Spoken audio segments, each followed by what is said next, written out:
up, guys? Welcome to another episode of A Reseller's Life. My name is Chris. I'm actually very optimistic in the future of Poshmark, not for reasons that you would think, but I want to give you my summary of the 2019 conference. I'm going to go over the 5 things I think you need to do to be really successful on Poshmark, and it wouldn't be a proper Poshfest for me if I didn't have an explanation of my comments, which obviously are going to cause some controversy, but I really do think I speak the truth. So I'm definitely not going to apologize for those statements because I think they're actually designed to help people succeed on the platform. So this time, unlike last time, I'm just going to stick by my thoughts, but let's get into it. Am I confident Poshmark is going to grow in the future? Absolutely. They made the comment that there are 7 million Poshmark seller stylists. That's the term that they use. And I was looking at Forbes. Forbes is estimating Poshmark to do 140 million in revenue this year. I don't know if that's accurate or not, but that's just the statistic that I'm going to use. Maybe it'll be more than that. If you do the math on that, that means that the average Poshmark seller stylist sold $20 on the platform. So to me, that sounds like they're aiming their marketing towards getting people to sell on the platform. And you can let me know in the comment section below if you agree with me or not. But I believe they're advertising Poshmark as a way to earn extra money. That's the commercials that I've seen. Make some extra money by selling stuff in your closet. Maybe recycle that into different parts of your wardrobe. But I think it's definitely aimed more towards getting people to sell on the platform, which I think is great for the platform in a sense that more and more people are using it. But I do want to say that I'm not necessarily convinced that there are more people buying on Poshmark. Maybe a few more, but there's more and more people selling. So if you get a similar amount of revenue, but twice as many sellers, it kind of waters down the marketplace. And I think it waters down the buyer experience a little bit. And I think what buyers are looking for, because if you ask people where they shop, it's usually on Amazon. And the reason is because, they're confident they can return the item. It's going to be fast shipping. They're going to get what they expected, and it's a great product mix, meaning they're just going to get what they want, the brands they want, at the speed they want, and they think they're going to get the right quality. Now with Poshmark, if you're getting a bunch of beginner sellers on the platform, people just selling stuff in their closet, and there's no returns, and you don't know how long it's going to take them to ship the item, and also the product mix is variable, meaning they're not only posting top sellers, they're posting whatever is in their closet. It's kind of making the buyer experience clunky. On top of that, the best match service is recently shared, and it's not based on the best product for the customer. Meaning, if somebody's looking for a Chanel purse, instead of it telling you the top Chanel purse as far as sales, it's going to recommend the most recently shared one. So it is democratic in a sense that anybody can share and make it rise to the top. But the downside is that, customers are in a hurry. You want to deliver the closest to what the buyer is looking for the first time so you can convert them into a sale. But I don't necessarily see that with the buyer experience. I see it being more based to help the seller. Totally okay, but I want Poshmark to have more buyers in the future if they really want to grow.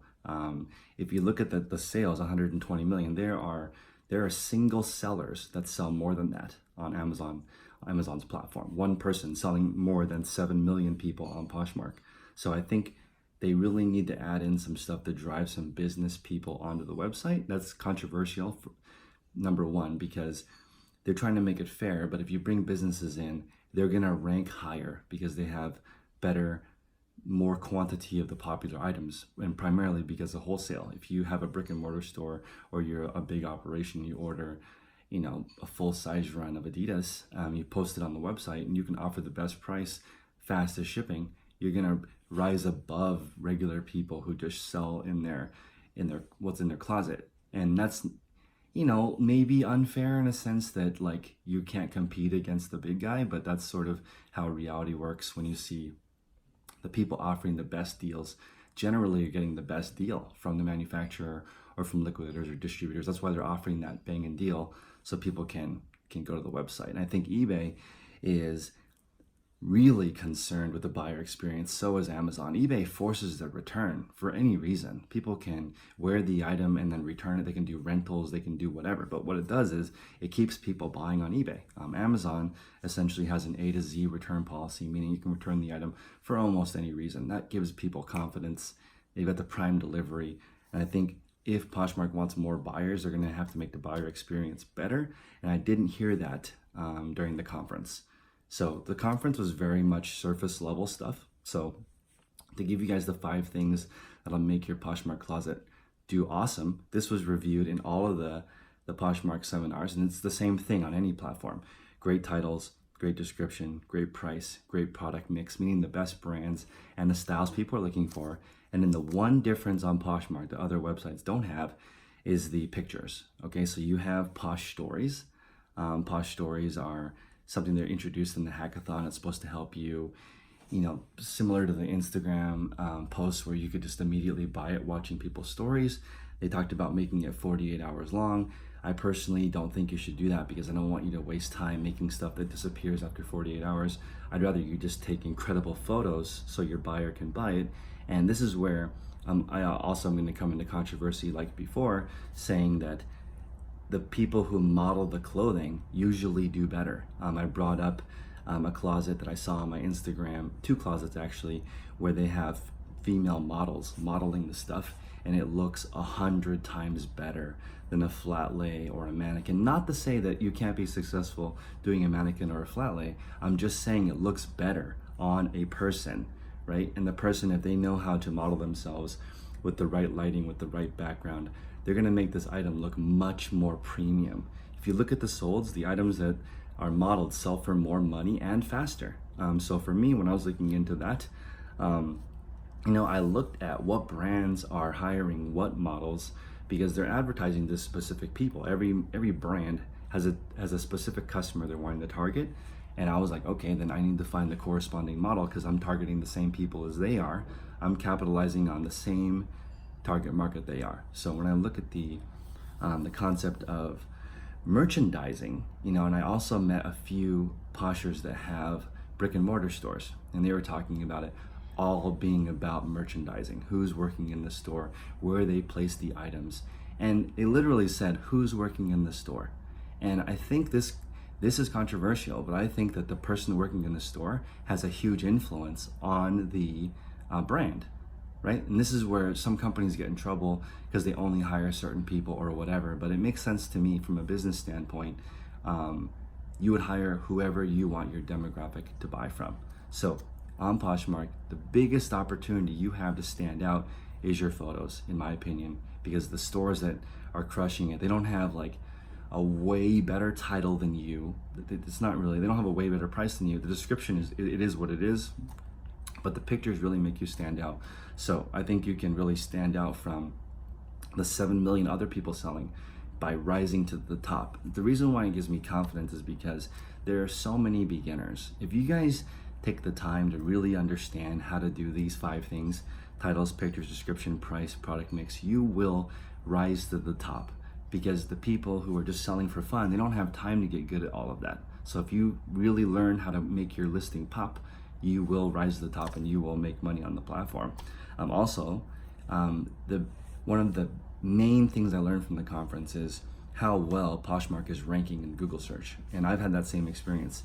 You type in something like, let's put a cork wedge into Google search, and you look at the shopping results, it's almost all Poshmark.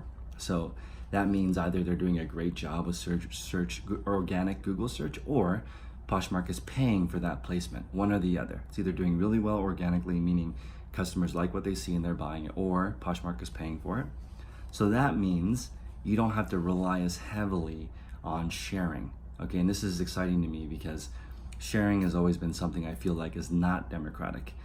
Because if somebody has a less than desirable brand and they share it all day long, they just have 10 items in their closet and they share it 1,000 times, then that average item is getting premium placement all day long, versus if somebody has a larger closet, they can only share it 3-4 times a day instead of 1,000 times a day. Then of course their potentially better item is not ranking higher. But because of this Google search concept where it's going to rank without regards to the sharing. That gives me a lot of confidence. That means if you do a good job, you're going to rank really well on Google, and a lot of people are looking for the item on Google. Type in whatever item, it pops up. They've never shopped on Poshmark before. They can check out as a guest. Awesome. That's a really good future thing. Now, I want to just conclude with the surface level stuff. I really take the time. If you guys saw me at the conference, I take the time to spend with people that I don't know. I'm not spending time with familiar faces because it's not the point of me going to a conference. I can pick up the phone or go meet somebody I really like and hang out with them on my own. I'm going to the conference to meet people I don't know. I want to have a conversation with them and figure out what's working for them, what's not working for them. And as an example, let's say I met up with Gina, Rad Seller, and she was talking to me about her YouTube videos, and she does better sometimes on Poshmark because people like her videos, but her video rank changes based like on the color of her hair, how she's dressing, how her thumbnail is. And honestly, like, this is the truth. This is reality. What you look like, how you present yourself, that matters. Okay, so there's no way to say it doesn't matter when I literally talked to someone who said that her performance is different based on what her thumbnail looks like, what she's wearing. And this is a real conversation that you get after you spend some time with somebody, get to know them, see how they're running their business, not just the surface level, I saw you on Instagram, cool, nice to meet you, or hanging out with the same people the whole time. No offense to that. Like, obviously it's great to go to the conference to hang out with your friends. I'm just saying it's a really powerful time to meet people you don't know and ask them how they're able to do it. Ask them what's going on in their life, what is their schedule like, who's helping them with their family, do they actually have help? And, the bottom line is running a successful business takes a lot of time. Every time I say I don't like the 30-minute method, or people who do this in their free time are not going to be as successful against people who do it full time. I'm not being mean. I'm just saying that if you put more time into something, obviously you're going to be better at it. So that's just my opinion. And when I'm looking at the people comparing against each other, it really doesn't matter. Now, also, I want to give you guys an example. I met Reseller Project at eBay Open, and she's starting a YouTube channel. She was also in my mastermind group. I told this lady, in person, you need to do a better job with your lighting, okay? Because in person, you do not look like what you look like online. You need to do a better job because you look better in person. Now, of course, I'm not trying to be rude. I'm not trying to say anything. I'm just trying to help her be successful at her job, because on YouTube, it's ruthless. On Instagram, image matters. So for her, I think she would get better traction, a better hold on her audience if she were to adjust that. Now, of course, I'm not trying to, I don't know how else to put it. I just think that that's important. When you're trying to present yourself and get views, get attention, looks matter. That's just my opinion. If you guys agree with that, let me know in the comment section below. If you disagree with that, please let me know as well. I appreciate your guys' time. Please like, comment, subscribe. I'll see you guys on the next episode. This week, going pretty much back to my normal content on eBay, but this weekend I spent some time at Poshfest, met a lot of amazing people, incredible people doing this full time. I also like the concept free time reseller. That's very common. And I want you guys that are full time to recognize you're competing against millions of free time resellers. Okay, so that's something to keep in mind. More and more people resell. It's becoming less weird. And it's also like becoming something that's really trendy. Okay, people are selling 3, 4, 5 items out of their closet. And trust me, if millions of people do that, it waters down the markets. Okay, so meaning you're not gonna get as much money for your items, and you're gonna have to focus because, I talked to a couple of sellers that are really big on Poshmark, and their year over year business is lower, even though there's more revenue, more sellers. And to me, it doesn't surprise me. More sellers, same amount of buyers. That means less business. So appreciate you guys. Take care.